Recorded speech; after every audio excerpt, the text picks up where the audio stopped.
Woke, c'est un mot qu'on entend partout ces derniers temps, un peu comme une patate chaude qu'on se refile à un repas de famille, mais qu'est-ce que ça veut dire au juste? Eh bien, le terme woke existe depuis plus longtemps qu'on ne le pense. Il est apparu dans les années 1930 au sein de la communauté afro-américaine. À l'époque, être woke, c'était être conscient des injustices raciales et de la discrimination qui sévissait autour de soi. C'était un appel à l'action, un rappel à rester vigilant et à lutter pour l'égalité. Puis, dans les années 1960, le terme a gagné en popularité pendant le mouvement des droits civiques. Des leaders comme Martin Luther King Jr. ont utilisé woke pour encourager les gens à contester la ségrégation et à exiger l'égalité des droits pour tous. Maintenant, passons au XXIe siècle. L'essor des médias sociaux a changé la donne pour le woke. C'est devenu un hashtag, un cri de ralliement pour les mouvements de justice sociale à travers le monde. Il y a Black Lives Matter, il y a Me Too, il y a Climate Change. Tous ces mouvements avaient une chose en commun, la volonté de réveiller les consciences face aux injustices qui se produisent sous nos yeux. Mais à mesure que le terme gagnait en popularité, il s'est aussi attiré des critiques.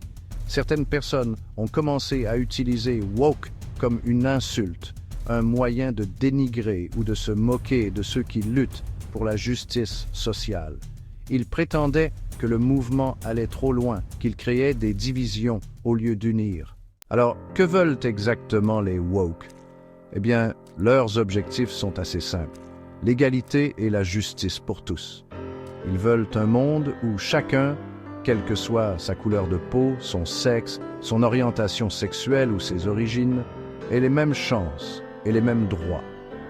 Ils luttent pour l'égalité raciale, exigeant la fin du racisme systémique et des violences policières. Ils défendent les droits LGBTQ+, militant pour le mariage pour tous et la protection contre la discrimination. Et ils tirent la sonnette d'alarme sur le changement climatique, exhortant à agir pour protéger notre planète pour les générations futures. Le wokisme est devenu un phénomène mondial. Il a déclenché des conversations et des débats dans le monde entier.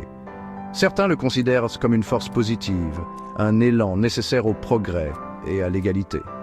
D'autres y voient une menace pour les valeurs traditionnelles, une forme de censure qui étouffe la liberté d'expression. Et puis, il y a Donald Trump. L'ancien président a construit toute sa carrière politique sur son opposition au wokisme.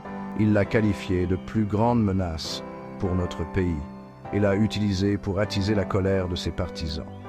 Mais voilà le hic. On ne peut pas faire taire un mouvement qui lutte pour les droits humains fondamentaux. Le wokisme, qu'on l'aime ou qu'on le déteste, est là pour durer. Il reflète la prise de conscience croissante et l'exigence d'un monde plus juste et plus équitable. Et c'est une conversation qui vaut la peine d'être menée, même si elle peut parfois être un peu gênante.